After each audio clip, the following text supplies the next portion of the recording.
Queridos amigos y amigas, bienvenidos a este seminario del Santuario. Es un privilegio poder compartir con ustedes estos mensajes que son de la palabra del Señor. Tenemos muchas veces nuestra Biblia guardada, empolvada, no la leemos y sin embargo en este maravilloso libro encontramos tesoros para nuestra vida. Y espero que todo este seminario, a lo que llevamos de estos temas, hayan sido de bendición para tu vida. Yo espero en el nombre del Señor que todos estos mensajes que he estado compartiendo sean sin duda alguna desde un punto de vista de edificación espiritual.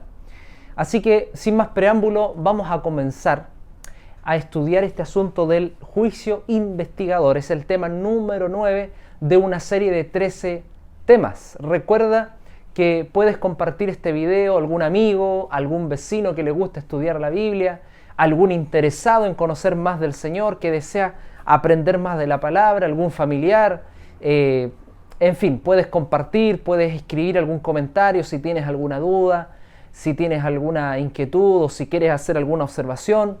Ahí está abierto el espacio para que puedas hacer un comentario. Así que vamos juntos a hacer una oración para que el Espíritu Santo sea el que pueda acompañarnos y nos pueda guiar en el estudio de esta jornada. Oremos. Cariñoso Dios que estás en los cielos, gracias una vez más por el día que nos has regalado, por la oportunidad, querido Dios, de esta tarde compartir este mensaje del santuario. Si bien, Señor, el santuario tiene bastantes aspectos, tiene muchas preguntas que hemos ido analizando y en esta ocasión, Señor, seguiremos estudiando. Y rogamos, Señor, que el Espíritu Santo sea el que ilumine nuestra mente para comprender tu palabra. Por favor, Señor, quédate con nosotros. Bendícenos, Señor, en el nombre de Jesús. Amén. Amén. Bien, mis queridos amigos y amigas, comencemos entonces con el tema número 9 del seminario del santuario. Seguramente tú ya habías escuchado con anterioridad el tema del juicio investigador. Posiblemente tú ya llevas algunos años en la iglesia o a lo mejor te estás recién iniciando, pero en algún momento escuchaste de algún hermano, de alguna hermana de iglesia decir de que el Señor está en el santuario, que está haciendo un juicio, etc. Y es por eso que nosotros vamos a ir analizando este asunto. Recordarles, sí, como ya hemos estudiado los temas anteriores, que el Señor en estos momentos está en el santuario celestial. El santuario celestial es el templo o el tabernáculo, pero celestial, es decir, no creado por manos humanas, sino creado por el mismo Dios. Y en ese santuario está el Padre, el Hijo y el Espíritu Santo. Ahora, entendemos que en el santuario celestial está Jesucristo ministrando, sirviendo e intercediendo en favor de todo aquel que quiera seguirle, de todo aquel que quiera buscarle, de todo aquel que quiera conocerle. ¿Bien? Él está como sumo sacerdote en el santuario celestial. Si bien está el Padre está en el trono junto con el Espíritu Santo, también está el Hijo Jesucristo. Jesucristo se mueve en el santuario trabajando e intercediendo, ofreciendo su propio sacrificio para la salvación del mundo.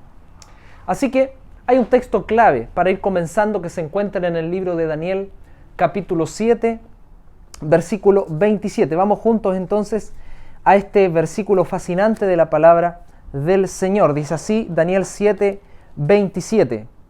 Y que el reino, el dominio y la majestad de los reinos debajo de todo el cielo sean dados al pueblo de los santos del Altísimo, cuyo reino es el reino eterno, y todos los dominios los servirán y obedecerán. Maravillosa promesa de la palabra del Señor. Daniel, quien escribió este mensaje, quien recibió las visiones del mismo Dios y escribió este mensaje hace ya habrán 2600, 2700 años atrás. 600 años antes aproximadamente, o quizás menos, 500 diría yo, antes que viniese Jesucristo. Y el profeta Daniel recibió todos estos mensajes que si bien en su tiempo no eran comprensibles, y de hecho en los tiempos de Jesús tampoco eran comprensibles, y no fue sino hasta el siglo XVIII cuando el Señor iluminó las mentes de muchos teólogos y de muchos estudiosos y eruditos de la palabra de Dios y les enseñó mediante el Espíritu Santo la interpretación del libro de Daniel.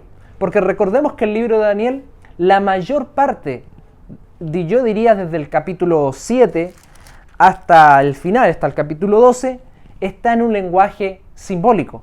Y como está en un lenguaje simbólico es difícil entenderlo, porque no podemos interpretarlo de forma literal. Si dice que hay un oso y un oso que se mueve para un lado y para el otro, pareciera que fuera cojo, y tiene 3 costillas, no vamos a interpretarlo como si fuera un oso realmente, sino que todo eso tiene un simbolismo y se puede interpretar. Pero Daniel recibió todos estos mensajes en su época, y el Señor le permitió mostrarle estos mensajes a Daniel para que él los escribiera. Y si bien en esa época y durante siglos no se entendió el libro de Daniel, hay un texto en Apocalipsis donde dice que el libro iba a ser desatado e iba a ser comprendido. No vamos a estudiar Apocalipsis, quizás es un tema que lo vamos a analizar más adelante, pero quiero decir, mis queridos amigos y amigas, que la comprensión de los libros de Daniel y de Apocalipsis es profético. El conocer y el comprender las profecías, tanto de Daniel como de Apocalipsis, ya estaba anunciado por la palabra del Señor. Así que no es de sorprendernos que este maravilloso libro de las páginas que escribió el libro de Daniel son mensajes vigentes y mensajes reales para este tiempo. Así que el versículo que leímos recién, que está en el versículo 27, se da a entender que todo el dominio, que todos los reinos son de la majestad de los cielos, de la majestad de los reinos, dice el versículo 27, debajo de todo el cielo le pertenece al Señor, al Altísimo, al Señor. Y el Señor entonces tendrá y tiene de hecho un reino eterno y todos los dominios lo servirán y obedecerán.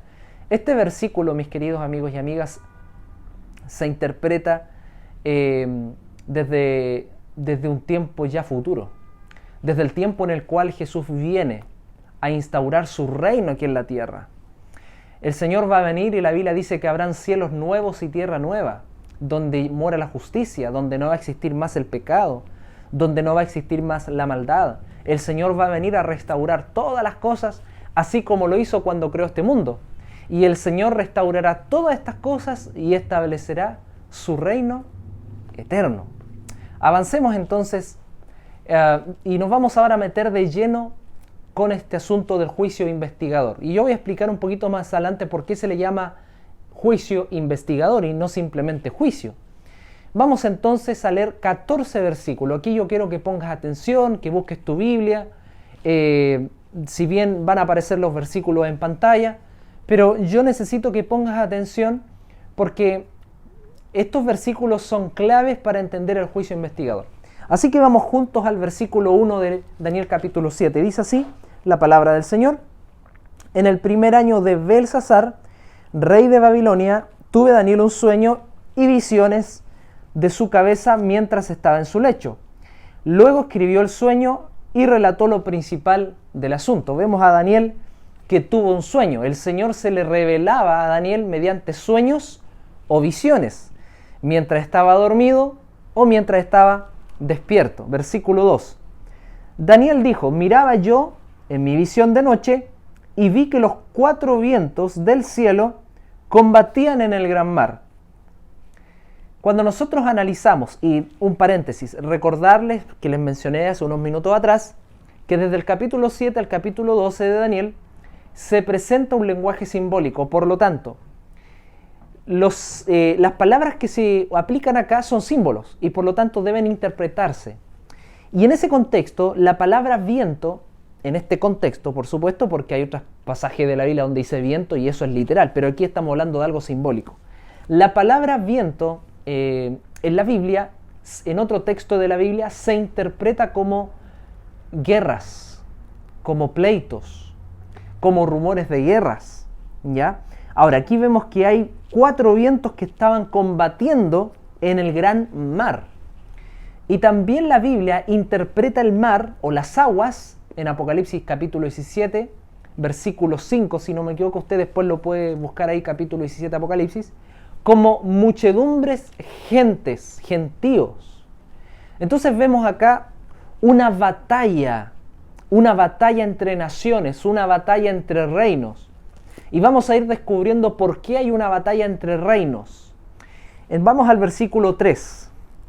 Y 4 bestias grandes, diferentes la una de la otra, subían del mar. 4 bestias grandes subían entre la muchedumbre, porque el mar, recuerden que representa y se interpreta como gente. Se levantan estos reinos, se levantan estas bestias. Ahora sí, algo que se me fue. La palabra bestia, la Biblia lo interpreta en otro pasaje de Apocalipsis como rey o reino. Rey o reino. Por lo tanto, vemos a 4 reinos subiendo de pueblos, muchedumbres y gentes. Y estos 4 reinos comienzan a pelear. Estos 4 reinos comienzan a combatir, a disputar entre unos y otros. Pero, ¿cómo fue este combate? ¿Cómo fue esta pelea desde el punto de vista de la historia misma? Porque si Daniel comienza a escribir esta profecía, seguramente se debe interpretar como un pleito histórico. Posiblemente Daniel a lo mejor lo escribió como algo ya pasó, pero no.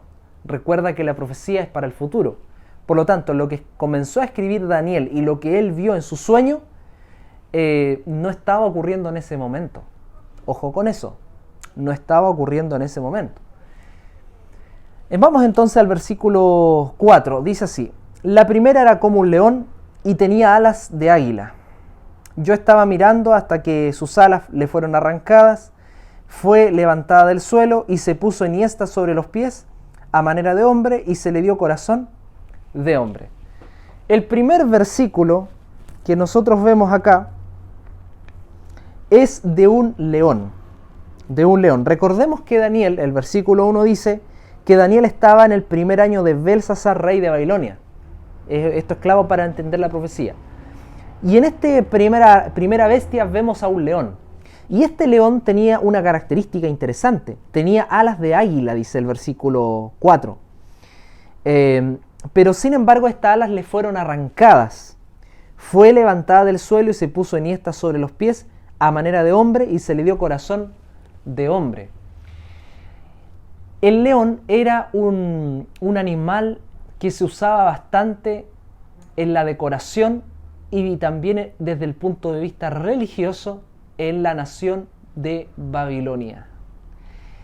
Y la nación de Babilonia se transformó después en un imperio babilónico. Este imperio babilónico fue tan grande porque conquistaron tantas tierras, tantos dominios les fueron adquiridos, con tal rapidez que de esa manera el versículo 4 dice que tenían alas. Es decir, este león representado en Babilonia conquistaba los territorios con tal rapidez que todos comenzaban a tenerle miedo y temor al león. Pero que sin embargo en algún momento este león hasta ahí nomás quedó porque se le quitaron sus alas. Se le quitaron sus alas y el versículo final dice a manera de hombre y se le dio corazón de hombre. Vemos acá sin duda que este reino babilónico fue conquistado por otro reino. Y vamos a descubrir por cuál reino fue conquistado el reino de Babilonia. Versículo 5. Vi luego una segunda bestia, semejante a un oso, la cual se alzaba de un costado más que del otro. En su boca, entre los dientes, tenía 3 costillas y se le dijo, levántate y devora mucha carne. Este concepto del oso tiene relación con que el oso es una bestia muy cruel.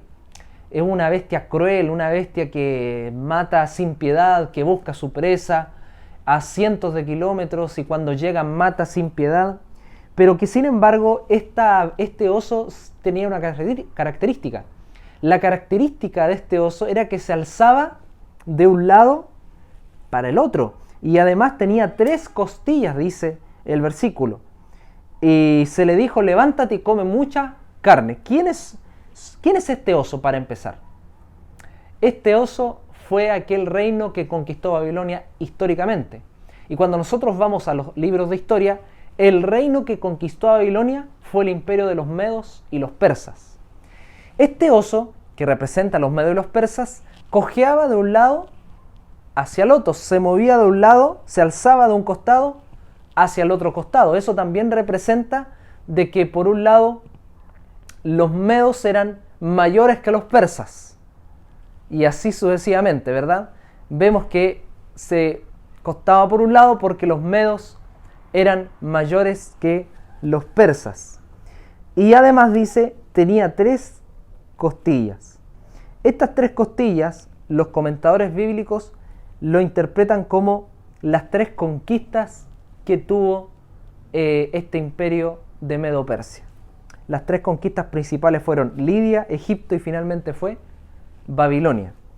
Ahora, ¿qué pasó con este oso? Vamos al versículo 6. Después de esto miré y vi otra semejante a un leopardo con 4 alas de ave en sus espaldas. Esta bestia tenía 4 cabezas y le fue dado dominio. Cuando nosotros vamos a los libros de historia encontramos que el imperio que derrotó a los medios y los persas, ¿cuál fue? El imperio de Grecia. Y el imperio de Grecia está representado acá como un leopardo. Y este leopardo tenía 4 alas, a diferencia de la primera bestia que era Babilonia, que tenía 2 alas. El leopardo tiene 4 alas. Y además este leopardo tiene 4 cabezas. Muchos indican que en la figura del leopardo representa la rapidez con la cual los griegos conquistaron los territorios, gracias a un personaje que lideró todas estas conquistas. Su nombre fue Alejandro Magno, quien, gracias a su liderazgo, el imperio macedónico, greco-macedónico, conquistó diferentes territorios. Ahora bien, esta bestia tenía 4 cabezas. Sabemos que Alejandro Magno murió muy joven. No duró mucho tiempo en el reino. Murió alrededor de los 33 aproximadamente. Y como él no tuvo descendencia, entonces 4 generales se pelearon la corona. ¿Ya? Y entre ellos estaban Seleuco. Bueno, no vamos a hablar un poco de los generales, pero se pelearon la corona y se dividieron. ¿Ya? Sin embargo, después de la muerte de Alejandro Magno, el imperio greco-macedónico ya no llegó a ser el mismo. Ya no llegó a ser el mismo. Y por lo tanto, vino un reino que conquistó y que aplastó al imperio de los greco-macedónicos. Y ese imperio fue el imperio de Roma. Versículo 7. Después de esto miraba yo en las visiones de noche y vi una 4ª bestia espantosa, terrible y en gran manera fuerte, la cual tenía unos grandes dientes de hierro. Devoraba y desmenuzaba, pisoteaba las obras con sus pies y era muy diferente de todas las bestias que había visto antes de ella. Y tenía 10 cuernos. Vemos entonces a una bestia espantosa que dice el profeta Daniel. Vemos a una bestia terrible, una bestia que posiblemente Daniel nunca la había visto en su vida, inexistente, pero de esta manera el Señor le mostró cuán cruel, cuán terrible era esta bestia que devoraba, que aplastaba con sus dientes de hierro. ¿Por qué se le hace esta alusión a este metal? Los romanos en sus escudos y en sus trajes usaban mucho el hierro. Y como usaban mucho el hierro para la batalla, creemos de que esta alusión al hierro es un mensaje simbólico representando al ejército romano. Y Roma devoró, desmenuzó, aplastó, conquistó, y ustedes saben que el imperio romano duró mucho tiempo. Sin embargo, este animal tenía 10 cuernos. ¿Qué representan los 10 cuernos? La palabra cuerno aparece también en un texto bíblico de Apocalipsis, donde se interpreta como reino, la palabra cuerno, al igual que bestia. Es decir, esta bestia, que era un imperio, que era un reino, tenía además 10 reyes. 10 reyes. Y estos 10 reyes, seguramente que trabajaron allí, se dividieron las tierras, etc. ¿Qué pasó en el versículo 8? Mientras yo contemplaba los cuernos, otro cuerno pequeño salió entre ellos, y delante de él fueron arrancados 3 cuernos de los primeros. El imperio romano, mis queridos, fue conquistado en el año 476 después de Cristo. y fue conquistado por las tribus bárbaras. Las tribus bárbaras eran 10 tribus. De ahí vienen los 10 cuernos, de las tribus bárbaras eran 10. Pero surgió un cuerno pequeño. ¿Y este cuerno pequeño qué hizo? Arrancó a 3 tribus bárbaras. Destruyó, venció a 3 tribus bárbaras. Ostrogodos, visigodos, si no me equivoco, no recuerdo el otro. Pero eran 3 tribus bárbaras. Con la caída del Imperio Romano en el 476 después de Cristo, las naciones se dividieron en los países que hoy conocemos como Europa Occidental. Sin embargo, con la llegada de este cuerno pequeño, quien derribó los 3 tribus bárbaras, entonces la situación de Roma comenzó a cambiar.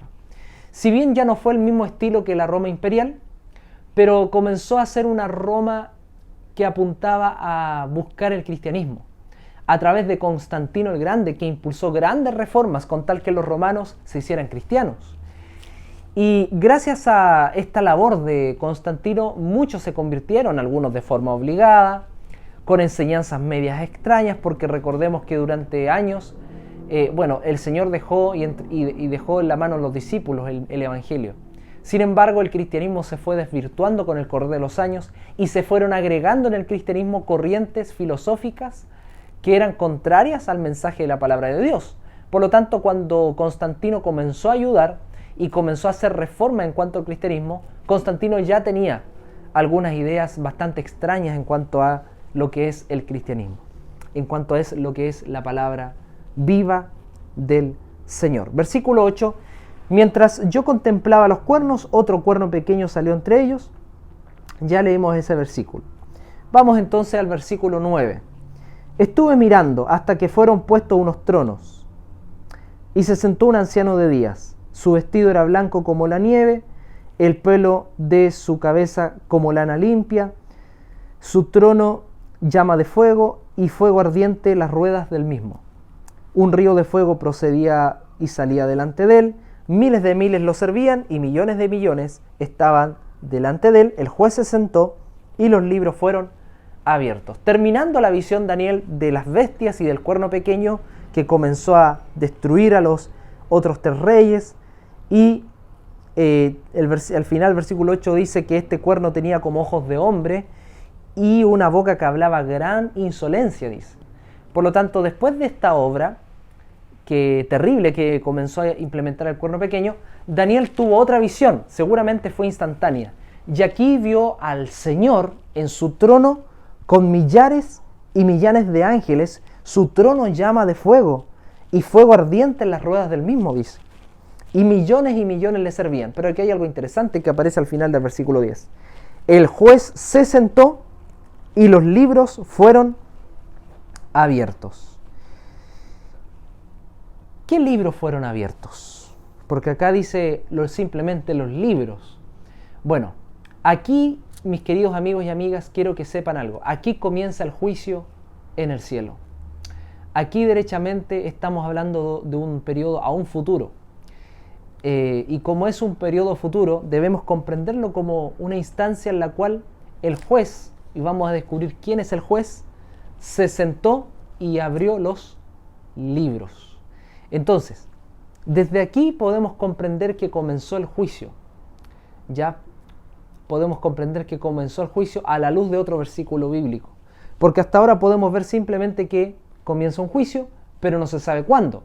El otro tema del día de la expiación escatológico, vamos a tratar y vamos a ver cuándo comenzó el juicio. En qué fecha y en qué año. Ya eso lo vamos a estudiar. Muy bien, pero acá dice que el juez se sentó y los libros fueron abiertos. O sea, en el cielo hay libros. ¿Cuál es el propósito de los libros? El propósito de los libros, mis queridos amigos y amigas, es registrar aquellos nombres que decidieron aceptar a Cristo, caminar con Él, perseverar en sus caminos, y de esta manera su nombre es inscrito en el libro de la vida.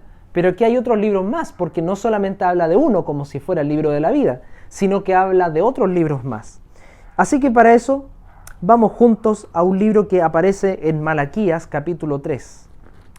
Malaquías capítulo 3, versículo 16. Vamos juntos, mis amigos. Entonces los que temían a Jehová hablaron entre sí, Jehová escuchó y oyó, y fue escrito ante él un memorial de los que temen a Jehová y honran su nombre. Interesante. Vemos otro libro más, donde el Señor dice acá que fue escrito ante él un memorial. Ante el Señor mismo se escribió un libro allá en el cielo. Y es un libro de las memorias. Es un libro donde están registrados los que temen al Señor y los que honran su nombre. Los que hacen buenas obras, están escritos sus nombres en el libro de las memorias. Por lo tanto, ya vemos que hay dos libros. Está el libro de la vida y también está el libro de las memorias. Pero hay otro libro más, que es el libro de los pecados. Y por lo tanto, vamos al libro de Isaías, capítulo 65. Vamos juntos a Isaías capítulo 65 y vamos a leer dos versículos, ¿ya? Capítulo 65, versículos 6 y 7.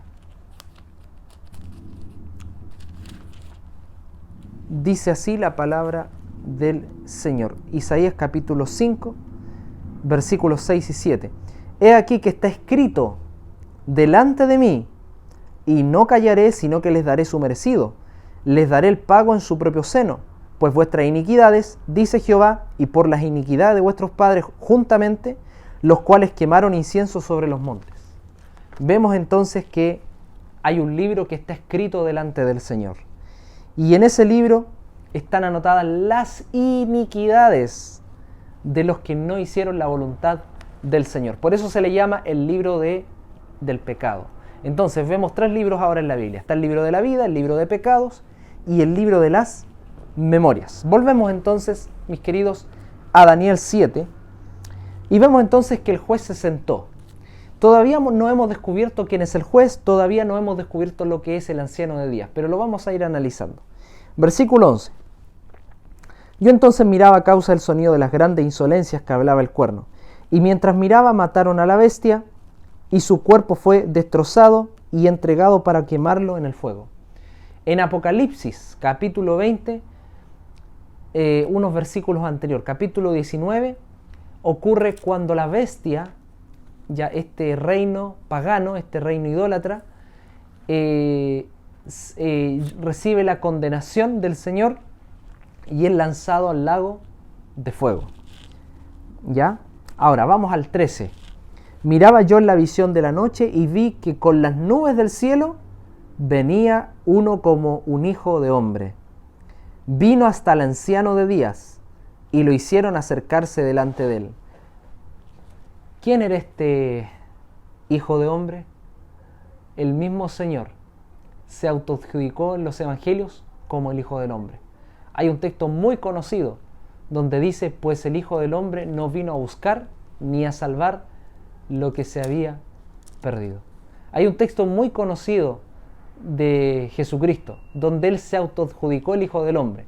No recuerdo en estos momentos, pero Él dijo, porque he venido a buscar y a salvar lo que se había perdido. Y este Hijo del Hombre, Jesucristo, se acercó ante el anciano de días. ¿Quién fue el anciano de días? Fue el mismo Padre, que está en el lugar santísimo en el trono. Y allí fue el Señor mismo. ¿Para qué? Vamos a continuar con la lectura, versículo 14.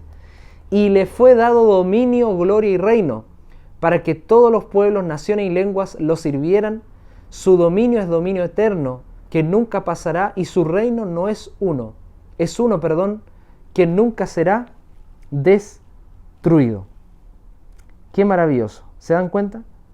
Qué maravilloso mensaje de la palabra del Señor.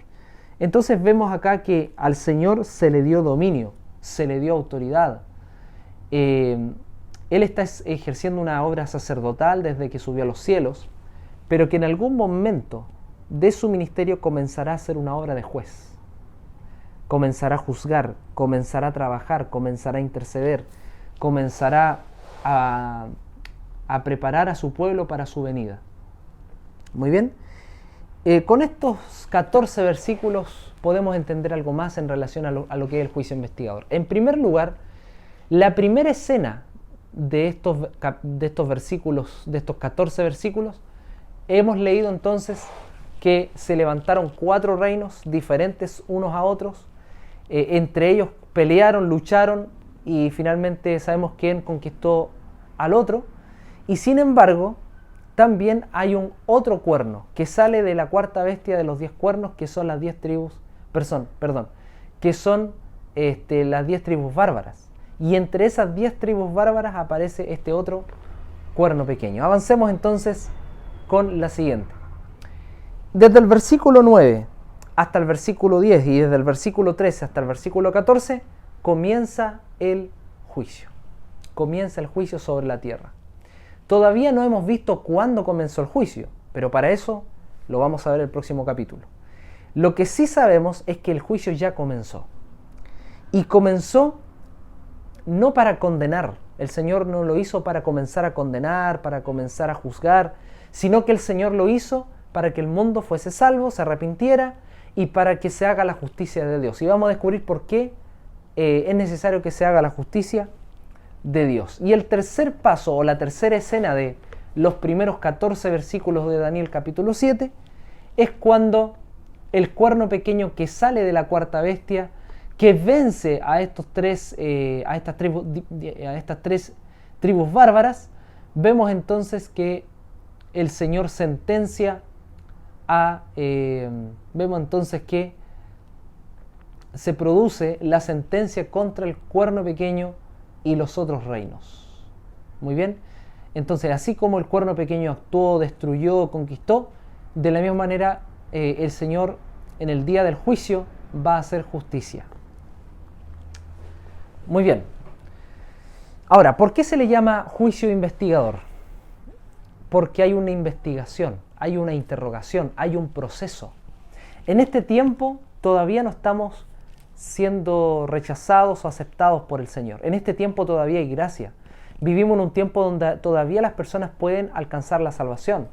Pero eso no quita el hecho de que yo pueda estar siendo analizado en el cielo en el juicio investigador. Lo más importante es confiar en el Señor, guardando sus mandamientos, haciendo su voluntad, y lo demás se lo dejamos al Señor. Porque si tú estás tranquila en tu corazón, porque si tú estás consciente de lo que haces, no te preocupes, porque el Señor te guardará y te guiará. Bien, vamos entonces a este asunto del proceso del juicio. Cuando comenzó el juicio, o comienza el juicio, yo no quiero atreverme ahora a decir alguna fecha para no adelantarme al tema número 10, pero en el próximo tema estaremos hablando de la fecha del inicio del juicio investigador.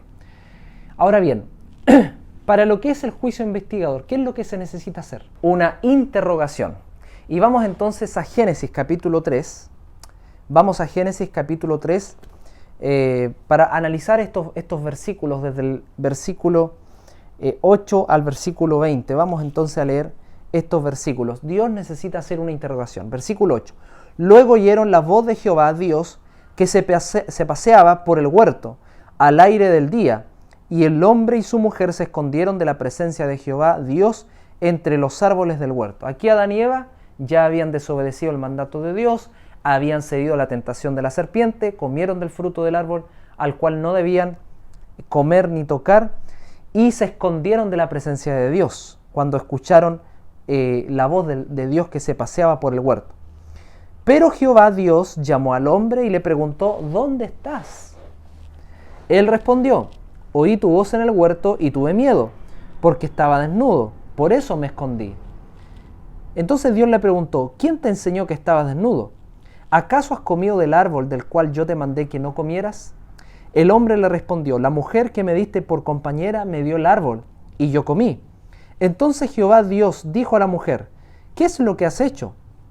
Ella respondió: la serpiente me engañó y comí. Y Jehová Dios dijo a la serpiente, y luego vemos la sentencia que el Señor le da a la serpiente y a nuestros primeros padres. Pero lo interesante de esto es que desde el versículo 8 al versículo 14 encontramos que el Señor interroga a nuestros primeros padres, sabiendo obviamente que Dios conoció la situación de Adán y Eva, sabiendo obviamente que Dios comprendió lo que habían hecho y sabiendo que estaban desnudos, etc. Aún así el Señor los interrogó para que de esta manera, en primer lugar, nuestros primeros padres comprendieran que el Señor no es un Dios tirano, sino que es un Dios amoroso, un Dios preocupado, un Dios que se acercó ante ellos para conversar con ellos. Y en segundo lugar, yo supongo que los ángeles estaban en el huerto del Edén. Así como Dios hablaba directamente con Adán, de la misma manera los ángeles hablaban directamente con Adán y Eva. Aunque la Biblia no nos aclara eso, tenemos citas del Espíritu y Profecía donde efectivamente los ángeles se comunicaban con nuestros primeros padres. ¿Qué quiero decir con esto? Que la segunda razón por la cual el Señor tenía que hablar con nuestros primeros padres era que los ángeles pudiesen presenciar esta conversación. Y de esta manera, la justicia que iba a impartir el Señor era una justicia verdadera. No era una justicia errónea, no era una decisión tirana, sino que fue una decisión correcta, sabia, la de nuestro Dios. Ahora, ¿cómo resulta el juicio para los santos? Sabemos que en este tiempo el Señor está investigando los casos de sus hijos, de nosotros, porque el Señor quiere que nosotros seamos condenados, ¿no? ¿Qué es lo que desea el Señor? Que seamos salvos, que tengamos la vida eterna, que nos vayamos con Él al cielo. Pero, sin embargo, el Señor está haciendo una investigación. No con el afán de destruirnos, no con el afán de condenarnos, no con el afán de juzgarnos, sino con el afán de redimirnos. ¿Por qué? Porque el juicio conlleva salvación, mis queridos amigos y amigas. El juicio de Dios conlleva redención. El juicio que está haciendo el Señor en este momento en el santuario celestial no es un juicio tirano, no es un juicio malvado, no es un juicio condenatorio, dictatorial. El juicio que está haciendo el Señor lo está haciendo con el fin de redimir a su pueblo. Así como el Señor hizo un juicio, emitió un juicio contra Adán y Eva, y la sentencia fue que iba a haber una enemistad entre la serpiente y ellos, pero también nosotros leemos desde el versículo 16 en adelante que a la mujer le dio una descendencia y al hombre le dio otra. Pero a pesar de la sentencia que les dio a nuestros primeros padres, producto del pecado, aún así el Señor les ofreció una esperanza, la promesa de la venida de Cristo, y además podemos entender que ese mismo día el Señor sacrificó un animal, derramó su sangre y vistió a nuestros primeros padres con túnicas de pieles. Por lo tanto, el juicio que hace el Señor es netamente un juicio misericordioso en favor de su pueblo. Y ese es el juicio que está haciendo en estos momentos, el juicio investigador. Y el apóstol Pedro dice que el juicio debiese comenzar primero por la casa de Dios. Es decir, el juicio está realizándose en primer lugar en favor de la iglesia, del pueblo de Dios. Sabemos que cuando venga el Señor, vendrá ya con una sentencia estipulada. Cuando venga el Señor ya no va a haber más rescate, no va a haber más salvación, porque Cristo va a dejar de interceder en el cielo. Y cuando Él venga, Él mismo, el que estaba intercediendo, se sienta en su trono, venga como juez y rey de gloria, y ya no va a haber nada más que hacer. Allí, el que quiera ser justo, siga siendo justo, y el que quiera ser injusto, siga siendo injusto. Por lo tanto, en este aspecto, el juicio para nosotros, ¿es beneficioso o no es beneficioso? Vamos a corroborar lo que yo les dije, que el juicio tiene como una finalidad salvífica. Vamos entonces a Daniel 7 nuevamente, volvemos al libro de Daniel capítulo 7 y vamos a leer entonces el versículo 22. Hasta que vino el anciano de días y se hizo justicia a los santos del Altísimo. Y llegó el tiempo y los santos recibieron el reino. El anciano de días vino, le dio la autoridad, como hemos leído ya en el versículo 14, dice, y le fue dado dominio. ¿A quién le dio la autoridad el anciano de días? Al Hijo del Hombre, a Cristo Jesús. Pero, luego el versículo 22 dice, y se hizo justicia a los santos del Altísimo. Durante muchos años, durante diferentes épocas, los cristianos fueron torturados, perseguidos, humillados, esclavizados, encarcelados, muertos, producto de su creencia. Y cuando venga el Señor, vendrá a hacer justicia y vendrá a condenar a los que no hicieron la voluntad del Señor. Así como en el santuario terrenal estaban registrados los pecados a través de la sangre que era esparcida en el santuario, de la misma manera en el cielo están los libros, donde están registrados los nombres de los que fueron vencedores, los nombres de los que hicieron buenas obras y los nombres de aquellos que hicieron malas obras, de los que cometieron pecados. Y esos libros se presentarán en el día del juicio. Y todos se darán cuenta que tuvieron la oportunidad, que todos seguramente recibieron el llamado de Dios. Todos tuvieron la oportunidad de arrepentirse, pero no lo hicieron porque estaba escrito allí en los libros. Si tienes alguna duda, mis queridos amigos, recuerda escribir. Este es un tema fascinante, pero a la vez es un tema que no es muy fácil de poder enseñar. Así que si tú tienes alguna duda, yo con gusto la responderé. Si yo no me sé esa pregunta, estaré indagando y buscando más para poder ayudarte. No olvides compartir este mensaje y continuemos entonces con la otra diapositiva. ¿Cuándo ocurre el juicio en Daniel capítulo 7? Todavía no nos hemos aterrizado en la fecha exacta, pero sí podemos ver cuándo ocurrió el juicio, o cuándo ocurrirá, o si estamos ya en el juicio investigador. Vamos entonces a Daniel capítulo 7 y vamos entonces a leer juntos el versículo 25 y 26 de Daniel capítulo 7. Muy bien. Hablará palabras contra el Altísimo, y a los santos del Altísimo quebrantará y pensará en cambiar los tiempos y la ley. ¿De quién está hablando Daniel?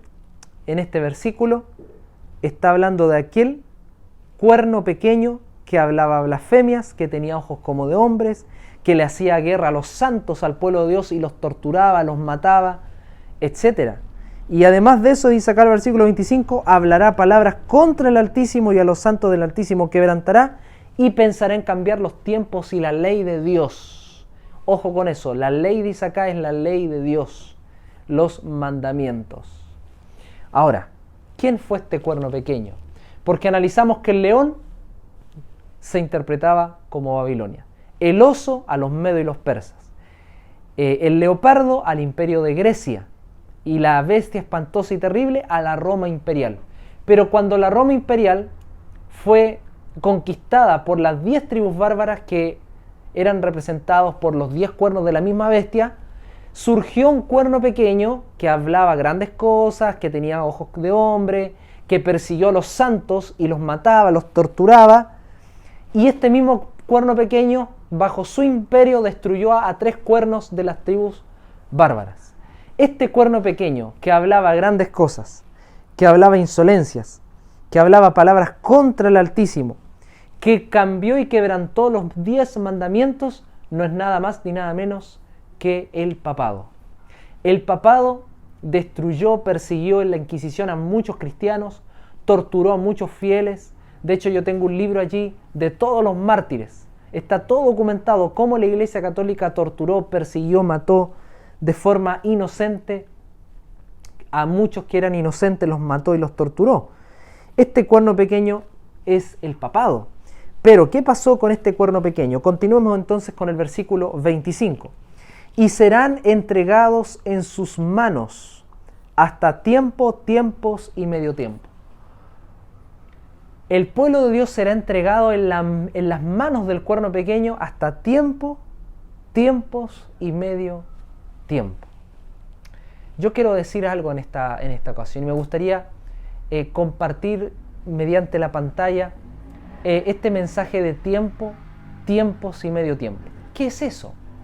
¿Cómo podemos interpretar ese periodo profético? Bueno, el calendario hebreo tenía 360 días, a diferencia de nosotros que tenemos 365 años. Y los judíos le llamaban a un año tiempo. A los tiempos le llamaban 2 años. Y medio tiempo, medio año. Por lo tanto, en el lenguaje literal serían 3 años y medio. ¿Cuántos días conforman los 3 años y medio? Ahí tú puedes sacar la cuenta. Recuerda que un año son 360, 2 años son 720 y medio año son, para los capos en matemáticas, 180. Suma 360, 720 y 180. Te da un total de 1260 días. Pero hay un pasaje en el libro de Ezequiel, a ver si vamos juntos, vamos a Ezequiel capítulo 4, versículo 6, Ezequiel capítulo 4, versículo 6. Cumplidos estos, te acostarás por segunda vez ahora sobre tu lado derecho y llevarás la maldad de la casa de Judá 40 días, día por año te lo he dado. Entonces nos damos cuenta que aquí hay un principio en la Biblia, en el Antiguo Testamento, del principio del día por año. Es decir, 40 años en el cual Judá estaba siendo advertido para ser cautivo, en realidad 40 días, en realidad eran 40 años. Por lo tanto, así como el Señor le profetizó a Ezequiel que el pueblo de Israel iba a estar cautivo por 40 años, ¿ya? 40 años, de la misma manera estos 1260 días deben interpretarse como 1260 años. 1260 años. Entonces, en este periodo, el cuerno pequeño, que es el papado, como ya les he mencionado, actuó durante 1260 años. Y nosotros podemos fechar este periodo desde el año 538 después de Cristo hasta el año 1798. ¿Qué pasó en el 538? Se le dio la autoridad al obispo de Roma para que de esta manera pudiese ejercer su obispado religioso en Europa.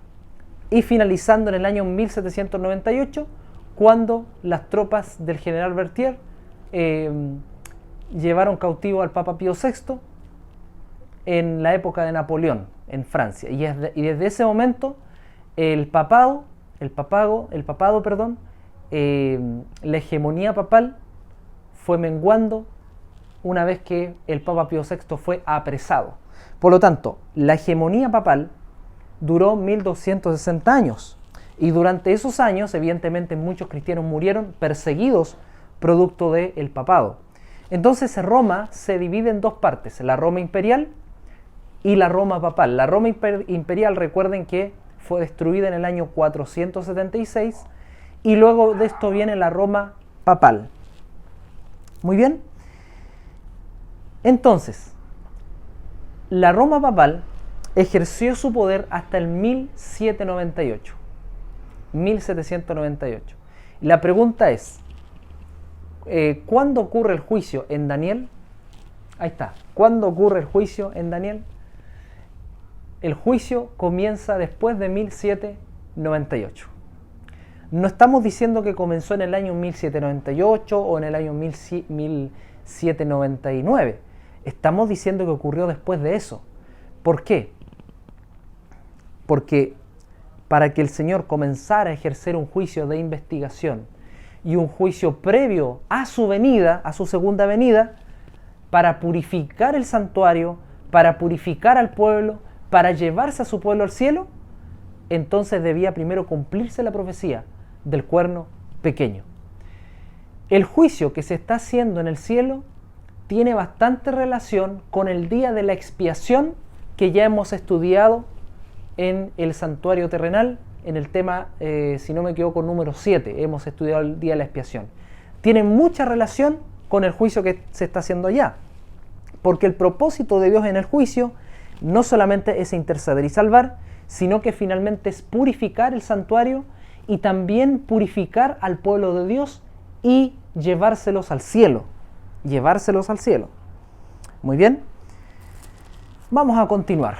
La siguiente pregunta dice, ¿por qué Dios necesita un juicio? ¿Acaso no conoce el Señor a los que son suyos? En el libro de 2 de Timoteo capítulo 2, versículo 19, voy a leer rapidito, vamos juntos. 2 de Timoteo capítulo 2, versículo 19. Dice así la palabra del Señor. 2 de Timoteo 2, 19. Pero el fundamento de Dios está firme, teniendo este sello: conoce el Señor a los que son suyos, y apártese de maldad todo aquel que invoca el nombre de Cristo. El Señor de todas maneras necesita un juicio, porque en el juicio el Señor va a ser vindicado y los justos también serán vindicados. El Señor será vindicado una vez que finalice el juicio, porque todo el mundo verá que el Señor fue justo, que la justicia de Dios no fue una justicia injusta, ¿no? Sino que la justicia de Dios fue una justicia verdadera, con evidencias. Y sin embargo, por eso el Señor tiene que hacer el juicio. Si bien es cierto, el Señor conoce a su pueblo, conoce a sus hijos, conoce a su iglesia, eso no quita que el cristiano está asegurado en su salvación. Eso no quita que yo esté asegurada con mi salvación. Porque si en el día de mañana yo peco y me aparto y me alejo y no me arrepiento, no voy a ser salvo. Por lo tanto, vemos que el juicio se está aplicando para que de esta manera el Señor pueda mostrar su justicia, para que el mundo vea la justicia de Dios, pero para que también reconozcan que Dios es bueno en gran manera. Muy bien. Ahora, ya les he mencionado que el propósito del juicio es salvar y perdonar, no es condenar. Dios no desea condenar a nadie. Si fuera por Él, todos fueran salvos. Pero es tristemente cuando Él venga en las nubes de los cielos, muchos y millones no van a ser salvos. Va a ser una situación difícil para ellos, sin duda. Ahora bien, yo les mencioné que cuando venga el Señor, todos comprenderán que la justicia de Dios va a ser verdadera, va a ser justa para los salvos y también para los impíos. Pero vamos a corroborar esto con el libro de Salmo. Vamos al libro de Salmo, capítulo 51, versículo 4. Salmos, capítulo 51, versículo 4. Contra ti solo he pecado, he hecho lo malo delante de tus ojos, para que seas reconocido justo en tu palabra y tenido por puro en tu juicio. Los pecadores, cuando vean al Señor viniendo sobre las nubes de los cielos, todos se doblarán ante Él y todos lo reconocerán como Dios.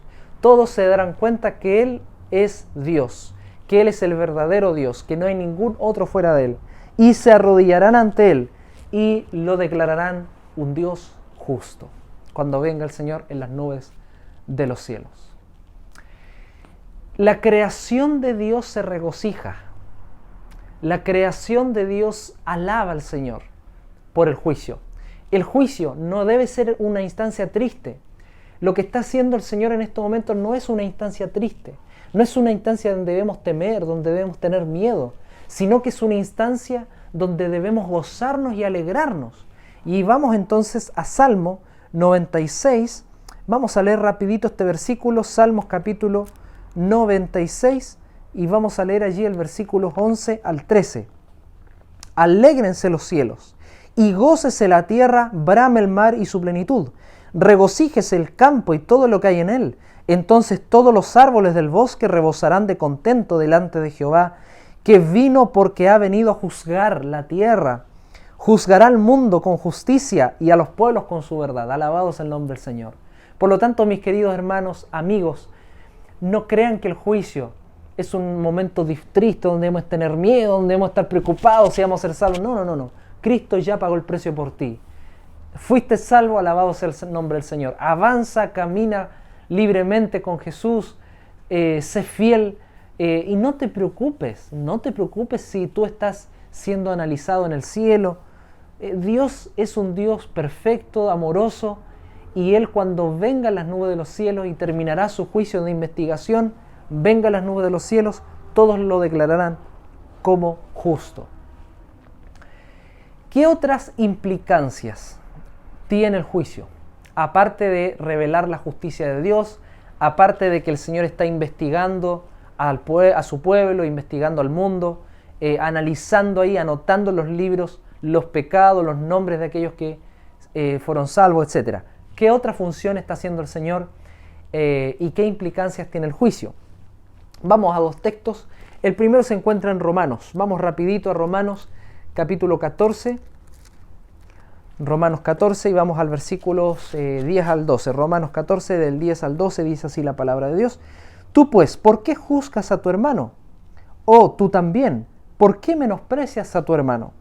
Porque todos compareceremos ante el tribunal de Cristo.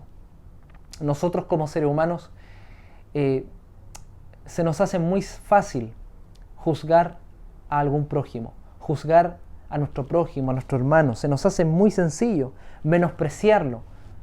pero el Señor nos invita a no menospreciar al prójimo. El Señor nos invita a no juzgar al prójimo, porque todo juicio viene del Señor.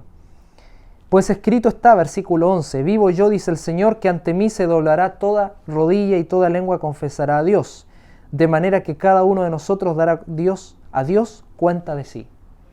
En el juicio cada uno se presentará ante el tribunal y todos daremos cuenta ante él. Y vamos a otro texto de 2 de Corintios, capítulo 5, versículos 5 al 10, capítulo 5, versículo 10. Leamos juntos este versículo. Porque es necesario que todos nosotros comparezcamos ante el tribunal de Cristo, para que cada uno reciba según lo que haya hecho mientras estaba en el cuerpo, sea bueno o sea malo. Todos nos presentaremos en el tribunal cuando venga el Señor y nos presentaremos con todas nuestras luchas, con todas nuestras buenas obras, con todas nuestras malas obras. El Señor dictaminará la sentencia final. Vamos a ir finalizando, mis queridos amigos y amigas. Vamos a una cita del libro de Patriarcas y Profetas. Hemos estado leyendo durante todos estos mensajes, citas de Ellen White en relación a los temas que hemos estado analizando. Satanás tiene un conocimiento exacto de los pecados que por sus tentaciones ha hecho cometer a los hijos de Dios e insiste en sus acusaciones contra ellos. Declara que por sus pecados han perdido el derecho a la protección divina y reclama el derecho de destruirlos. Los declara tan merecedores como él mismo de ser excluidos del favor de Dios. Sin embargo, aunque los seguidores de Cristo han pecado, no se han entregado al dominio de los agentes satánicos. Se han arrepentido de sus pecados, han buscado al Señor con humildad y contrición, y el abogado divino intercede en su favor. El que más fue ultrajado por su ingratitud, el que conoce sus pecados y también su arrepentimiento, declara: Jehová te reprenda, oh Satán, yo di mi vida por estas almas. Sus nombres están esculpidos en las palmas de sus manos. Pueden tener imperfecciones de carácter, pueden haber fracasado en sus esfuerzos, pero se han arrepentido y las he perdonado y aceptado. Alabados el nombre del Señor. Mi amigo, si tú en estos momentos has cometido un pecado, si conoces al Señor, si has aprendido de Él, ya lo aceptaste en tu corazón, lo sigues, eres un hijo de Él, pero sin embargo te has apartado, te has alejado, has cometido un pecado, Satanás hará todo lo posible por acusarte, hará todo lo posible por destruirte, hará todo lo posible por alejarte. Pero aún estás a tiempo, porque aunque has pecado, el Señor te espera con los brazos abiertos para que tú confieses tus pecados ante Él y para permitir que el Señor derrame su bendición y su gracia sobre tu vida. Apreciado amigo, aún estás a tiempo donde podemos recibir el perdón del Señor. Si bien estamos en un periodo de un juicio, pero este es un juicio de análisis. En todo juicio que hay terrenal siempre hay una investigación de por medio, siempre se analiza al culpable, siempre, o mejor dicho, al que acusan, al acusador, siempre analizan la situación y finalmente se da el dictamen. De la misma manera hoy hay un juicio donde el Señor está analizando los casos, está analizando las almas, pero cuando venga el Señor se hará justicia. Tú quieres ser parte de aquellos que serán redimidos. Tú quieres recibir la purificación de tus pecados, porque así como el Señor terminará el juicio, purificando el santuario con su sangre, purificando los corazones de los que creyeron y obedecieron, tú deseas recibir la purificación de tus pecados, tú deseas recibir el sello de Dios y estar listo cuando Jesús venga. El Señor viene pronto, estamos en un periodo de juicio, pero es también un tiempo de salvación y de gracia, donde todavía el Señor está invitando a las personas a que le acepten en su corazón. Si tienes alguna duda o pregunta, si tienes algún comentario que hacer, alguna observación, no te olvides de escribirme más abajo. Suscríbete a este canal, comparte este mensaje a los que quieran conocer más sobre el juicio investigador. Si bien el juicio investigador da para mucho más, quizás en otro momento vamos a ir analizando un poco más del juicio investigador. Pero lo más importante de todo esto no es en sí lo que el Señor está haciendo desde el punto de vista de estar preocupado en eso, sino que lo más importante de todo esto es preocuparnos por estar a cuentas ante el Señor, preocuparnos por confesar nuestras faltas, preocuparnos por estar en comunión con Él, preocuparnos por arrepentirnos delante de Él y preocuparnos para ser salvos. Un abrazo, amigo. Mi deseo y mi corazón es darte un abrazo fuerte en estos momentos. Y me gustaría hacer una oración contigo en esta noche. Vamos a orar. Señor que estás en los cielos, invoco tu nombre, Señor, y pido humildemente por aquel que está escuchando y viendo este mensaje. Señor, ayúdalo. Seguramente también tiene sus luchas, ha cometido errores, ha pecado delante de ti, pero tú, Señor, lo amas con mucho amor, con mucho deseo de poder salvarlo, de poder ayudarlo, de poder rescatarlo. Ten misericordia de él. Señor, sabemos que estás haciendo una obra de intercesión en el cielo, una obra de salvación, pero también hay un juicio en el cielo. Por favor, Señor, queremos que cuando tú vengas, queremos ser parte de los redimidos. Prepáranos para ese encuentro, prepáranos para el encuentro de tu venida. Ten misericordia a nosotros y rogamos tu compañía y tu bendición. En el nombre de Jesús. Amén. Chao, mis queridos amigos. Recuerda suscribirte, compartir este mensaje de esperanza y nos vemos en un próximo capítulo. Dios te bendiga.